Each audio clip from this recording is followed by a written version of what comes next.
There was so much more in Bobby. It seemed so real. There was Sue Ellen, and there was Mark, and... Dallas was not just a hit television series. At its peak, it was one of the most powerful shows in the world, the kind of program people planned their week around. When it premiered in 1978, it looked like a glossy family drama about oil money in Texas. Very quickly, it became something larger, a high-stakes battle of greed, loyalty, marriage, inheritance, revenge, and power. It drew viewers in with big houses, expensive suits, and boardroom schemes, but what kept them coming back was the feeling that every choice mattered. If someone lied, betrayed a spouse, sabotaged a deal, or pulled a trigger, the consequences spread through the story. That sense of consequence made Dallas addictive, and it is also the reason one later scene damaged the series so deeply. To understand the scene that killed Dallas, you have to understand what Dallas had built before it broke that trust. The Ewing family was the center of the show. There was patriarch Jock Ewing, the hard-driving founder whose shadow hung over the family business. There was Miss Ellie, who tried to hold the family together. There was Bobby Ewing, the decent younger son, played by Patrick Duffy, who often acted as the show's moral center. There was Pamela Barnes Ewing, played by Victoria Principal, whose marriage to Bobby linked the Ewings to their bitter rivals, the Barnes family. There was Sue Ellen, played by Linda Gray, trapped in a painful marriage to J.R., and then there was J.R. Ewing, played by Larry Hagman, one of the most memorable characters television ever produced. J.R. was smooth, cruel, clever, funny, shameless, and impossible to ignore. J.R. changed television villainy. He was not a one-note bad man. He was magnetic. He could smile while destroying a person's business, whisper a promise while setting a trap, and walk into a room already owning it. Viewers hated him and loved him in the same breath. Larry Hagman's performance gave Dallas its swagger, Patrick Duffy's Bobby gave it balance, Linda Gray's Sue Ellen gave it emotional damage and resilience, Victoria Principal's Pamela gave it romance and conflict. Together, those characters created a drama in which money mattered, but family mattered even more. That was the magic of Dallas. Beneath the luxury, it was always about people who could not stop hurting the people they loved. By 1980, Dallas had become a cultural phenomenon. The Who Shot JR storyline turned the series into global event television. The question spread far beyond the United States, and the eventual answer drew an enormous audience. The cliffhanger did more than generate ratings. It proved Dallas understood suspense. It also proved that audiences trusted the show to play hard but play fair. The series could shock viewers, but it would not tell them that what they watched did not count. That trust was priceless. For years, Dallas spent it carefully. Then, in the mid-1980s, the show made a creative decision that solved an immediate problem while damaging the deeper contract with the audience. That problem began with Patrick Duffy's departure. Bobby Ewing was not simply another cast member. He was the person many viewers anchored themselves to. J.R. was fascinating, but Bobby was the conscience of the series. He stood for loyalty, decency, and restraint in a family that often rewarded the opposite. When Patrick Duffy chose to leave, the writers faced an enormous challenge. They decided to kill Bobby. It was a bold move, and in the short term, it created genuine emotion. Bobby's death hurt because the audience cared. Pamela's grief felt real because the marriage had mattered. The show did not merely lose a character. It lost one of the emotional pillars that kept the Ewing world from tilting too far into cynicism. After Bobby's death, Dallas tried to move on. Other plots continued. JR kept scheming, family tensions remained, but for many viewers, something essential had gone missing. Bobby's absence changed the chemistry of the show. He had not only been a leading man, he had been a stabilizer. Without him, the world of Dallas felt harsher and less human. Ratings pressure mounted, and behind the scenes there was growing awareness that the series had made a costly mistake. Patrick Duffy eventually agreed to return. That should have been a triumphant moment. Instead, it forced the show into one of the most notorious reversals in television history. The scene itself is famous because of how ordinary it begins. Pamela wakes up. She hears the shower running. She walks into the bathroom. And there, standing in the shower, as if the previous season had never happened, is Bobby Ewing. Alive, safe, smiling. With that single reveal, Dallas told the audience that Bobby's death and the events that followed had all occurred within Pamela's dream. An entire season of story was erased, whole arcs vanished. Pain disappeared. Consequences dissolved in steam. That scene did not kill Dallas overnight. The series continued, and Bobby's return gave many fans an immediate emotional lift. But the scene killed something more delicate and more important: confidence in the story. Viewers can forgive a lot if they believe the writers respect their investment. They can accept improbable turns, outrageous schemes, and even resurrections in some genres. What is harder to forgive is being told that months of viewing did not matter. That was the injury. Dallas had spent years teaching its audience to care about cause and effect. Then it broke its own rules to recover a popular character. In business terms, it solved a short-term ratings problem. In storytelling terms, it fractured credibility. The phrase "jumped the shark" is often used for moments when a series visibly loses discipline. Dallas had its own version of that experience, and the shower reveal became one of television's standard examples of the "it was all a dream" problem. Critics pounced, fans argued. Some were delighted to have Bobby back, others felt manipulated. Even cast members later spoke about the damage done to continuity and to character work that had been wiped away. The show survived. But surviving is not the same thing as remaining artistically intact. After the dream reveal, Dallas was still Dallas in name, cast, and setting. Yet it was no longer trusted in quite the same way. That is why the title, "The Scene That Killed Dallas," can be fair if it is used honestly. The shower scene did not cancel the series. It did not instantly empty out the audience. What it killed was the sense that Dallas would always stand behind the emotional weight of its own storytelling. Once that illusion broke, the series could continue, but it could not fully reclaim the older form of authority it had once possessed. To see the full damage, it helps to remember what made Bobby's death matter in the first place. Patrick Duffy's Bobby was not flashy in the way JR was flashy. Bobby's importance came from emotional structure. He gave Pamela a great romantic partner. He gave Miss Ellie and Jock a son they could be proud of. He gave JR a rival with principles. He also gave the audience someone they could believe in. When that kind of character dies, it changes the moral weather of a series. By undoing his death through the dream device, Dallas was not simply bringing back a fan favorite. It was confessing that the show itself had not been able to live with the consequences of its own choice. The major cast carried that burden in different ways after the peak years. Larry Hagman remained forever linked to J.R. Ewing. He had already been well known before Dallas through I Dream of Jeannie, but J.R.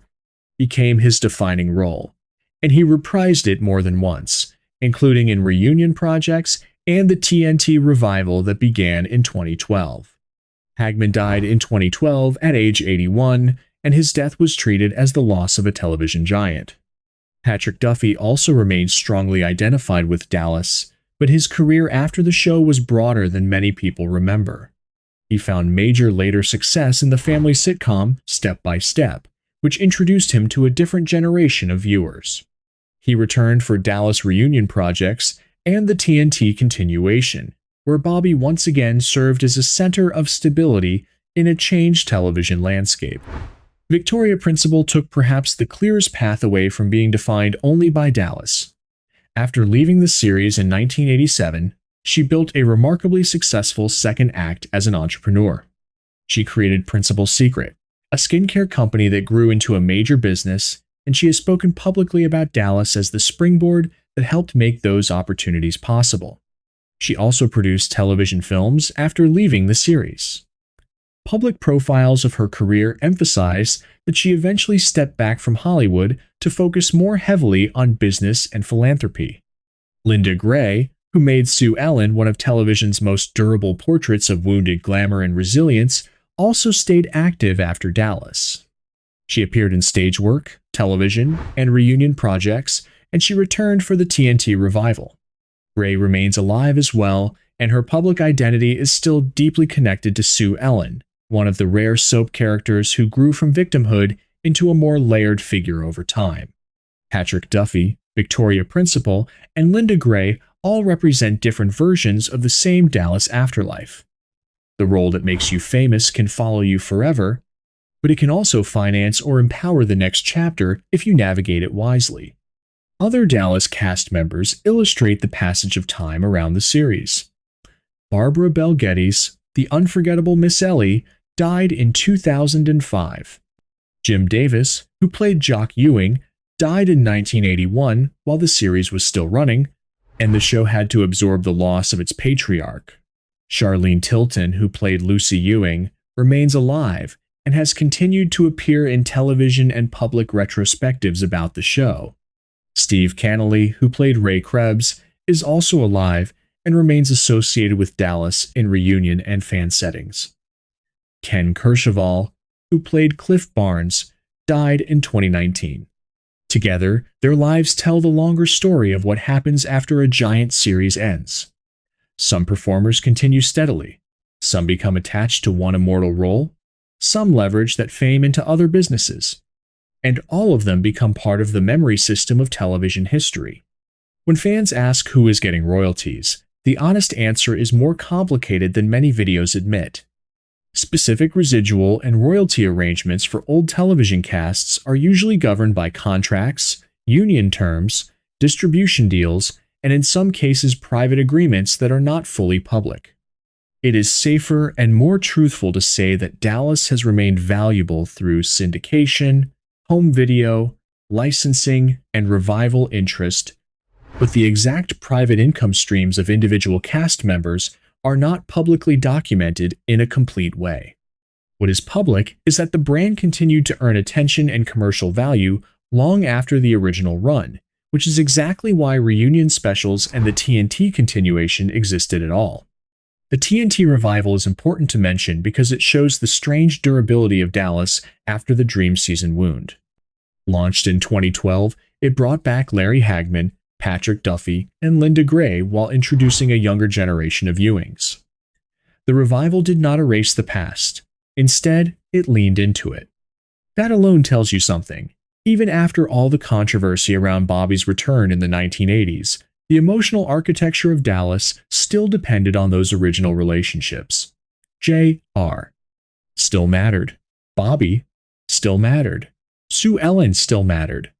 The show could update its style, but it could not escape the original triangle of power, conscience, and damage that had made the franchise famous in the first place. Yet no revival can truly undo the symbolic weight of the shower scene. It survives because it exposed a truth about long-running television. When a series becomes very successful, the pressure to protect what works can become so strong that the writers begin making choices out of fear of loss, rather than faith in story. Dallas feared losing Bobby, and understandably so. But in choosing the dream explanation, it told the audience that the show's reality could be bent backward whenever the producers needed rescue. That is a dangerous thing for any drama to say. And still, Dallas remains worth watching.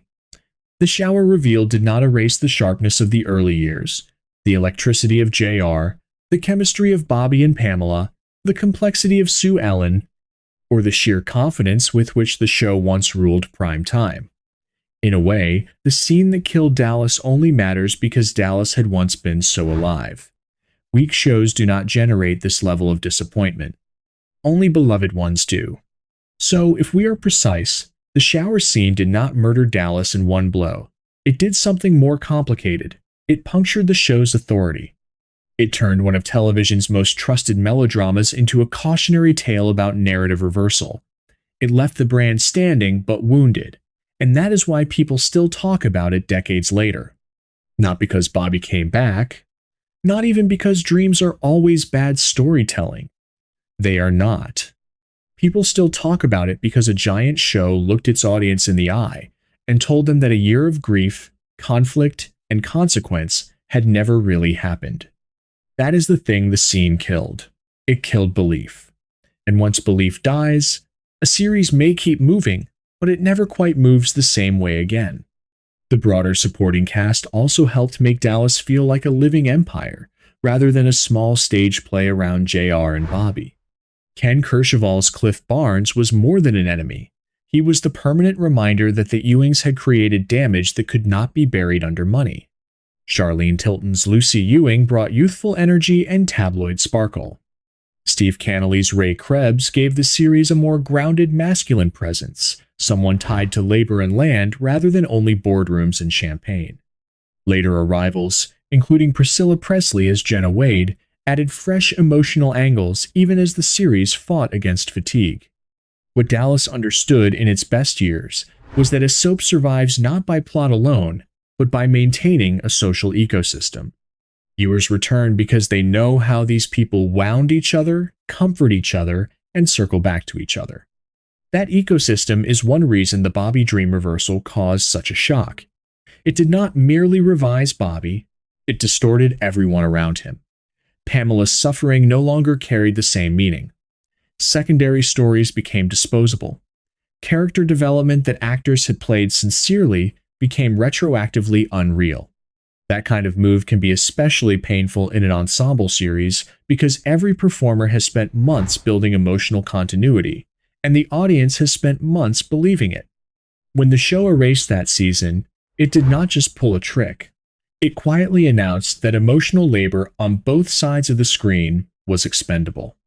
There is also a business lesson here. Dallas became so enormous that it was easy to believe the brand itself could survive anything. International sales were massive. Merchandising, reruns, and later home video life all made the property durable. In many countries, the show was one of the American series that defined an era of imported television. Yet giant brands can become fragile when they start assuming that audience loyalty is automatic. Loyalty is earned again and again. Dallas earned it through years of sharp plotting and character tension. The shower scene spent it in one stroke. Even so, the afterlife of Dallas proves that damaged brands can remain culturally rich. Reunion movies, cast interviews, convention appearances, magazine retrospectives, and the 2012 continuation all depended on nostalgia that still had real force. Fans wanted to hear Larry Hagman tell old stories. They wanted to see Patrick Duffy and Linda Gray together again. They wanted to revisit South Fork. That nostalgia exists because the original run did so many things right. It built a world people remembered not as content, but as part of their lives. If you look at the later careers of the actors, you can see how Dallas fame traveled in different directions. For some, it created typecasting. For others, it created leverage. Patrick Duffy carried his Dallas recognition into another major television success. Victoria Principal converted stardom into business authority. Linda Gray used Sue Ellen as a foundation for stage and television work. Charlene Tilton remained a fan-favorite personality with continuing visibility. Obituaries for Hagman and Kercheval were written through Dallas. Barbara Bel Geddes and Jim Davis remained tied to Miss Ellie and Jock in public memory. That is how deep the series ran. Viewers remembered it for decades. And perhaps that is the final irony. The scene that killed Dallas could never completely kill Dallas because Dallas had already embedded itself too deeply in television culture. What it killed was innocence. It killed the assumption that the show would always respect the reality it had created. More skepticism, less surrender. In drama, that change is enormous. A show can lose numbers and recover them. It can lose a character and replace one. What is much harder to repair is the change that happens inside the viewer's mind when belief turns into calculation. That is why the shower reveal remains such a useful warning for anyone making serialized television now. Audiences are willing to follow complicated stories. They are willing to forgive delays, shifts, even radical turns if those turns feel earned. But they do not like being told that their emotional commitment was temporary and optional. Dallas learned that lesson in front of the whole world. The series remained famous. It remained watchable. It remained historic. But after that scene, It could never again be completely unquestioned. And for a drama built on trust and consequence, that was the deepest loss of all.